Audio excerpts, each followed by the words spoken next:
नजर डालेंगे आलमी मंजरनामे पर। रूसी फौज ने यूक्रेन में लड़ने वाले 2 बरतानवी शहरियों को गिरफ्तार कर लिया। जेरे हिरासत बरतानवी जंगजुओं को रूसी टीवी पर पेश किया गया। बरतानवी जंगजुओं ने वीडियो पैगाम में वजीर आजम बोरिस जॉनसन से अपील की कि उनकी रिहाई के बदले यूक्रेन में कैद सदर प्यूटन के करीबी साथी को रिहा किया जाए। दोनों बरतानवी शहरी मारियोपोल में यूक्रेनी फौज के हमरा लड़ते हुए रूसियों की कैद में चले गए थे। यूक्रेनी अपोजिशन पार्टी के सरबराह को यूक्रेनी हुकाम ने गद्दारी के इल्जाम में हिरासत में ले रखा है। जनूबी अफ्रीका में सैलाब की तबाहकारियां जारी हैं, जिसमें अब तक 443 अफराद हलाक हो चुके हैं।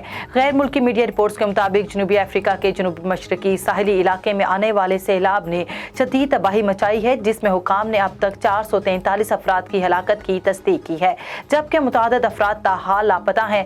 जनूब मशरकी सूबे के हुकाम का कहना है कि इतवार के रोज़ 2 रेस्क्यू एहलकार भी हलाक हुए, जबकि मजीद 63 अफराद का अब तक कुछ पता नहीं।